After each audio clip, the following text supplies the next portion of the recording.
ug ning kagabhion karon mga igsoon ang atong mensahe nagapadayon kita dinhi sa ikaduhang Korinto 11:1 paingon sa 4 mga igsoon.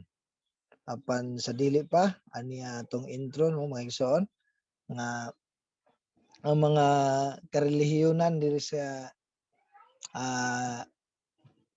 kalibutan no, grabe ang ilang gibuhat nga mga pagsangyaw. Ang uban gani aduna na sila pagsangyaw nga 3 times a week no. Ang uban gyud kada adlaw nila nagibuhat mga igsoon. O grabe grabe ang ilang pagkontrolar, pag mabinantayon nga ang ilang mga sakop dili gyud makapaminaw o makasimba sa uban nga mga pagtulon-an. O ang ilang mga pamaagi danihon kanila sa ilang matamis kaayo nga mga pulong nga kuno kana gikan sa Dios. So muna ang ilang pag-amping sa ilang mga nahisakop sa ilang pagpangalagad sa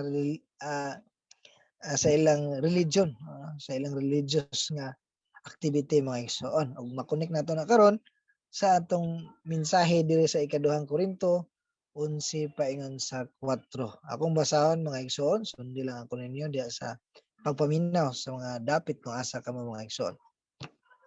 Gingon dinhi ikaduhang Korinto 11:1 paingon sa 4. Naglaom ako nga magpailob kamo kanako bisag daw buang-buang ako pailob intawon kamo. Nangabubho ako alang kaninyo sama gayud sa Dios.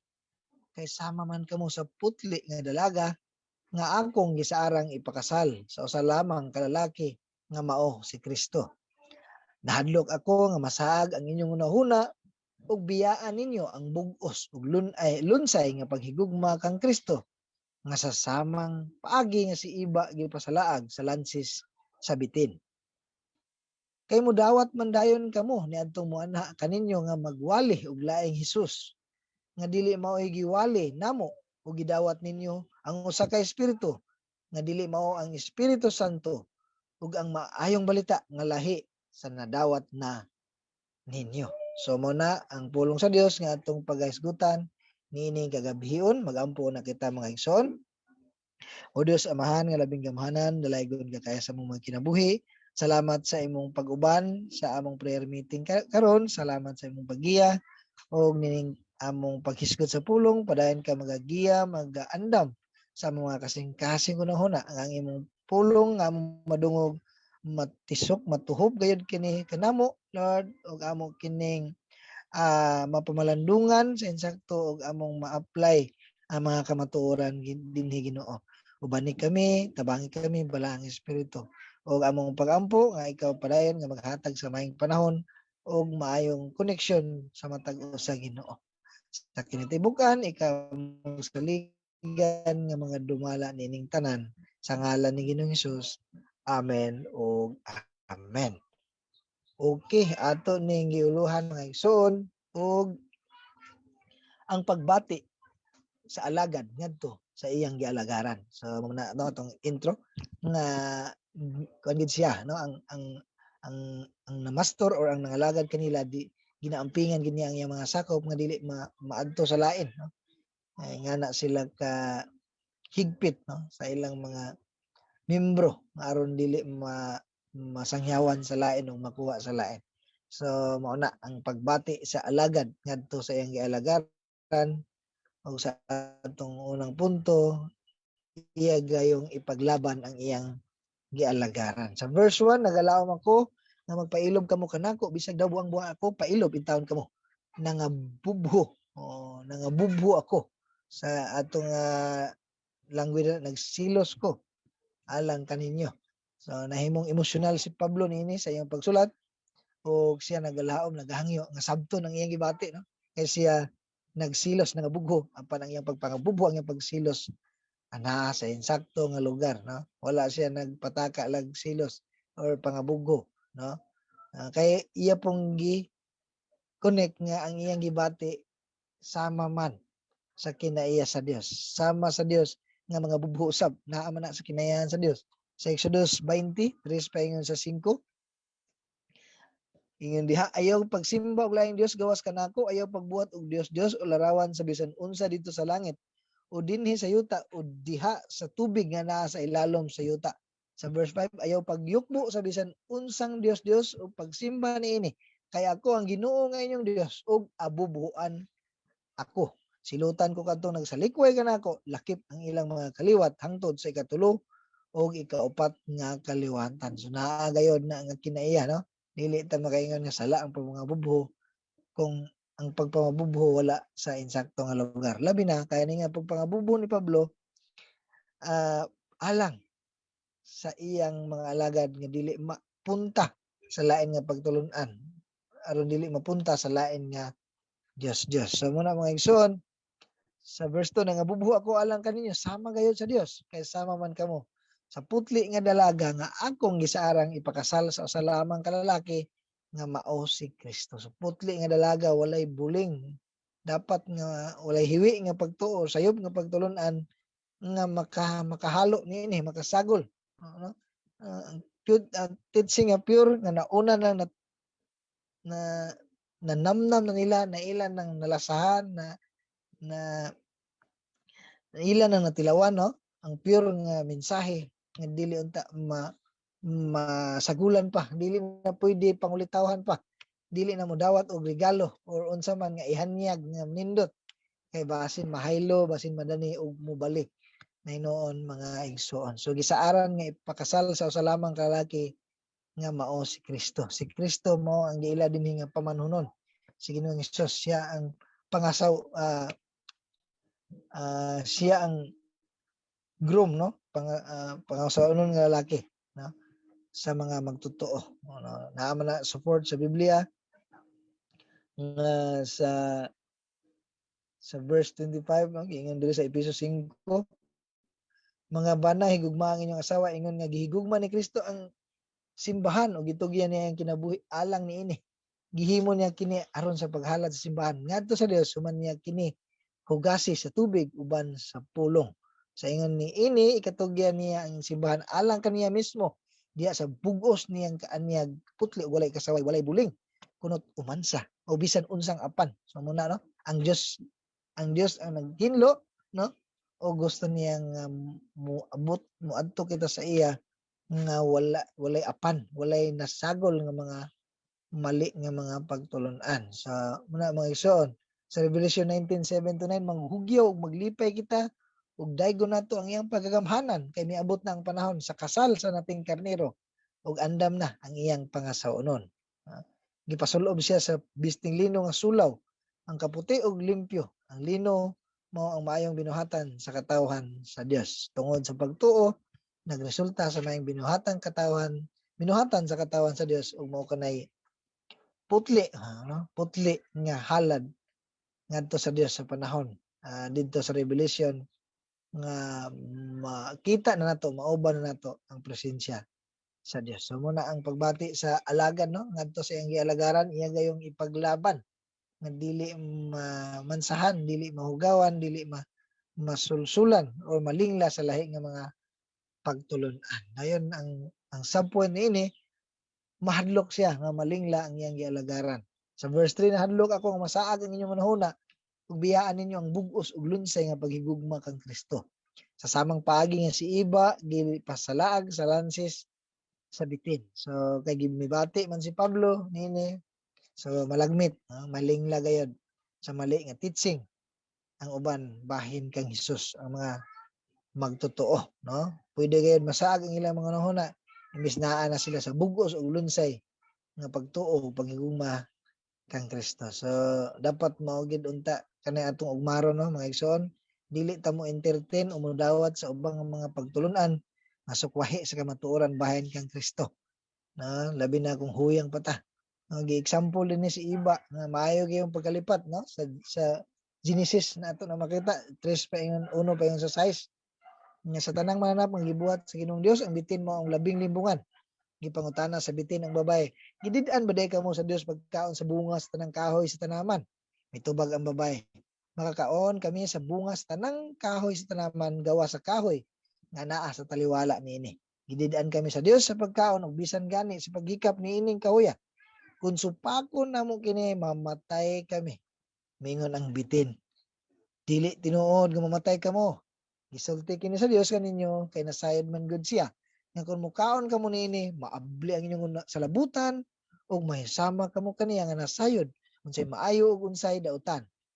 Sa pagkakita sa buhay nga ang maong kahoy manindot kayo ug laming kanon ang bunga niini ug makapahimo kaniyang maalamon mikuha siya bunga ug gikaon niya kini ug gihatagan niya ang iyang bana ug mikaon usab siya. So manindot kaayo, makapahimo kaniyang maalamon. So nga na ang mga pagdani no. Pag-ingon sa bitin unta nga dili tinuod nga mamatay kamo. Pagsugod pa lang ni adto mga igsoon nga mga pagpangdaot sa kaaway dapat dili na gid sa dawaton kay ang Dios wala gid daot sa iya. Walay mali sa iya. Walay dili tinuod sa iya. Ang tanan tinuod, ang tanang maayong butang comes from the Lord, comes from God. Unang ingon sa James 1:17, ang tanang maayo ug hingpit nga mga gasa nagikan sa langit gikan kini sa Dios nga may nagbuhat sa kahayag, sa mga kahayag diha sa langit. Dili gayud siya mausab o magpakitag landong sa pagkausab. So yana ang atong Dios no. Wala gyud mali nga dapat atong entertainon mahitungod sa Dios. Kabulo mo ingani ang Dios. Kabulo mo ingani ang Dios sa Biblia.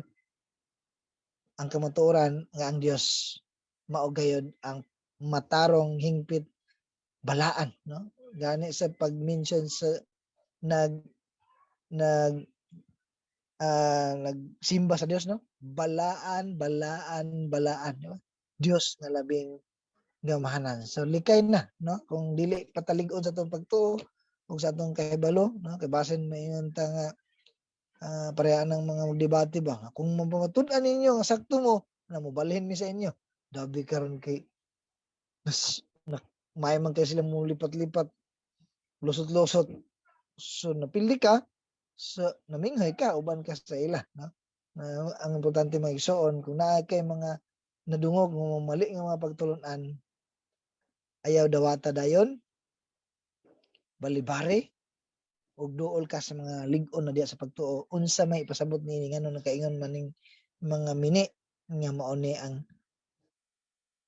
bahin sa Ginoo. So sama sa among balay na balibari na lang na kay kabalo na ta nga ang ilang isang yaw mali og mahimo ra gyapon nga lalis no. Balibari na lang amo anhi sa tong balay nga gatudlo og mali nga mga pagtulon-an. Mateo 23:13 pagkalaot ninyo mga magtutudlo sa balaod ug kamo mga pariseo mga tigpakaron ingnon gibabagan ninyo ang mga tao sa pagsulod sa gingharian sa langit apan kamo mismo dili mo sulod ug dili mo pasulod sa mga tao nga gustong mosulod so wala may isa na sila ang mga giya nga mga buta saan man paggiya sa buta usab no nga sila mismo nga nagsangyaw di manday siguro nga sila mahilangit nga sila maadto sa presensya sa Dios. So muna ang mga mini nga mga magtutudlo no sa sayop apan ang ilang pagtudlo madanihon kayo makatintal kayo malupigan no ang mga expert kayo mga istorya no? Ang expression sa naong ang lawas no sabay gid aron lang magkuha ka madani ka sa naatay makita ni ana mga igsoon makaingon ta epektibo gid kay ni siya nga ministro kay grabe kay siya porma na pamisti pamarug no apan ang ilang gitudlo nagasukwahi di ay sa kamatuoran sa Dios ug sayang pulong muna sila daw mga espirituhanon sila ug Dios non apan dautan di ay og masupilon. So nahitabo nga kung kailan no nga pastor kuan siya nagahisgot sa ako nga naay iyang gipagwali didto nga propeta daw nga maayo kaayo mo wali no grabe kaayo nya matag-an niya ang mga sunod nga mga pangitabo amo nagingala propeta apan di ay mga igsoon iyang gibuhat iya dayang hinahinay pasulod ang mga batan-on sa balay ug didto gibuhat niya ang salawayon nga buhat mga igsoon. So nga na no magbantay kita ni ana aron dili kita madamay sa hingpit nga kalaglagan. Ang ilang pagkarelihiyoso nagmaskara ra sa ilang pagkabuta ug pagkadunot sa ilang mga kasing. So unay labing si Ginoong Hesus grabe siya musaway pag mga tao na ganing mga pagpakaroingnon, bugat kayo, ug sakit kayo mga pagsaway ni Ginoong Hesus ang mga pagbadlong, ang mga paghukom ni Ginoong Hesus sa mga tao nga pagpakaroingnon. Giingnan sila ni Ginoong Hesus, kamo angay mo maimpyerno, kamo mga giya mga butak. Kamo mga anak sa Ginoong Hesus mo manulti sa iyang mga katong mga tawo nga mga tipakaron ingnon. Mga nanlupig, mga hakog, mga lubnganan nga pinintalan og puti. Nindot kay lubnganan, di ba? Puti ang pintal apan ang sulod kalansay, no? So hugaw puno sa sala, mga bitin, gani tawgon pa niya mga bitin, mga anak sa bitin, mga mamumuno, so ingana ka hait ingana ka makasamad ang pulong ni Ginoong Hesus ngadto mga tawo nga nagatudlo sa mali nga mga pagtulunan. Sa verse 4 kay modawat man dayon kamo niadtong anak kaninyo nga magwali og laing Hesus nga dili mo giwali namo o gidawat ninyo ang usa ka espiritu nga dili mao ang Espiritu Santo ug ang maayong balita nga lahi sa nadawat na ninyo. So makuan ginato dinhi nga delikado gid sila, nga delikado gid sila. Kay dili kay modawat man dayon kamo, no? Nga mo entertain man dayon kamo, no? Sa muna ang pinakaampingan gid kaayo nato nga dili masalaag sa pagtulon-an mahitungod kang Hesus, sa balaang espiritu o sa maayong balita nga si Ginoong Hesus dili gid pwede nimo usabon nga siya ang manluluwas nga gipadala sa Dios. Walay lain, no? Walay lain. Siya kabahin, siya Dios, siya kabahin sa creation, siya tigpatri walay lain karon daghan na kay nang gawas nga mo atong bakir nga to sa Dios, no? Daghan na kaayo nang gawas pero wala na ilang gani ang ilang mga pangalan wala na diha sa Biblia, no? Sa muna atong inumduman nga kana lang ang atong pinakaampingan gid kaayo nga si Ginoong Hesus mao gid ng Hesus nga gisgutan sa Biblia ug ang balaang espiritu mao po ng balaang espiritu nga may gisilyo kanato gipapuyo sa Dios kanato Dios sab siya, no? Siya ang naghatag kanato mga espiritual nga mga gasa, no? Siya mao kana ang balaang espiritu dayon ang maayong balita daghan na kay maayong balita karon nga ipakailap, no? Sa kalibutan nga mao ni ang gospel mao ni balita maayong balita pero ang maayong balita mura ginatong pinakahinumduman mao nang naa sa 1 Korinto 15, 1 pa sa 4. Nga mo naging ni Pablo nga gitudlo ko niyo ang mahinungdanon kayo. Nga kamo magpabilin ligo nini gawas kung tapaw lamang ang inyong pagtuo nga si Kristo namatay, gilubong og nabanhaw. Ang tanan gingon dito sumala sa naisulat sa kasulatan. So muna ang atong mahinungdanon kayo nga atong nga dili unta na mapulihan og lahi nga pagtulon-an, no? Mao na ni ang gospel karon nga tuig so dili na mao magigsoon ang Biblia nagasulti nga ang gospel mao kana ang paghalad gugma sa Dios pinaagi iyang gipadala ang iyang bugtong anak aron ang tanan nga motuo kaniya dili malaglag kun dili makabaton noon sa kinabuhing dayon. So muna magigsoon ang mga mini mingon man na sila tinuod man na ang Bible pero na sila idugang ug sama nga ang ilang idugang mura pug kabahin sa kasulatan mo ni gipadayag sa Dios kanako, no? So ang nahimo dayon ang Biblia segunda na lang si Jesus segunda na lang sa unsa ko na ipadayag sa ila sa Dios. Mo nang na sa tunadungog nako sa una na maitungod kang John MacArthur, no? Nga ang iyang usa sa iyang leader, no? Nakuha sa lain nga pagtulunan ug siya mismo iyang gisudlan ug iyang gikuha didto ang iyang sakop, no? Ngana ang iyang gibati, no? Gibati po kana ni Pablo, no? Kay siya man ang giila nga espirituhanong amahan, no? Ikaduhang Korinto 6:13 nagsulti ako kaninyo karon sama nga kamo akong mga anak ipakita kanamo ang samang pagbati nga among gibatunan alang kaninyo. Buksi usab ang pag-ayo ang inyong mga kasing-kasing. So iyang giila nga mga anak, no? Ang mga katawan sa Korinto ug siya ang nangamahan kanila. Sa una magigsoon sa akong application, ako bisag batanon pa ko, akong edad, no, panangin nyo, ako nahimo ninyong espirituhanong amahan nga mga gigamit sa Ginoo aron magsangya sa inyo didto sa mambuaya o didto pod sa tignapuluan o bisan sa mga kabataan dinhi, no? Sama kang Pablo nga mo po na ang angay nako nga bation nga kamo akong ipaglaban, mahadlo ko nga malingla kamo og angayan nga paningkamutan ako nga tudloan ko kamo og pahinumduman ako yung ipalabas kanunay ang bahin kang Hesus, bahin sa balaang espiritu ug sa maayong balita. Mo ginapirmi ipasulod na ako sa mensahe, no? may tungod sa kaluwasan, may tungod ni Ginoong Hesus, may tungod sa pagpamuhat sa balaang espiritu. So sa atong panapos maigsoon, angayan lang yun nga tahuro nato ang mga nangalagad. O kinahanglan nga mahibaluan gayud nato, mahibaluan nato matag usa ang atong gibarugan nga pagtuo, no? Magmaigmat ug binantayon kita diha sa lingla sa paon sa mga magpasalaang. Labi na karon kay magtapok-tapok ang mga pamilya ni December. So magkita-kita ang mga lain-lain nga mga relihiyon, no? Mahimo ng kanta ni Max Orban, ang iyang lulos. So daghan na kay mga relihiyon, lain mga relihiyon magkatagbo. So diha na dayon isgutan o ang pinaka-main nga atong tinguhaon ni ana nga mag-ampo ta nga sila magrasyahan ug matagaag kay gayunan nga makashare ka mahitungod sa imong nadawat nga paglaom, no? Nadawat nga paglaom nga angayan ginato ipanabi, no?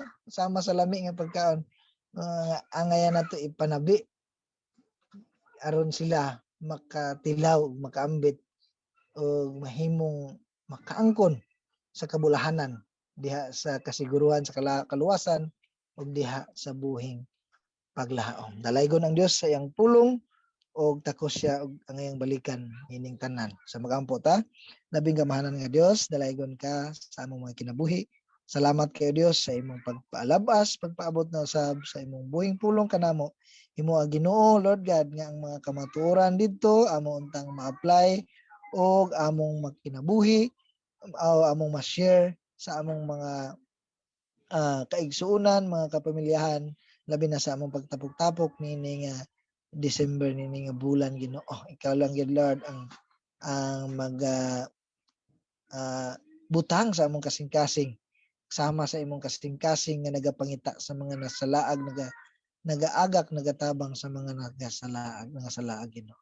Salamat sa imong pagbutang niini, tagay kami ka mainiton o nga dili mag-ulaw-ulaw, labi na kung gamiton nimo ang among mga kinabuhi Ginoo. Salamat sa tanan, salamat sa imong pag-uban ug angayan ka, takos ka nga balikan sa tanang pasalamat ug pasidungog sa ngalan ni Ginoong Hesus.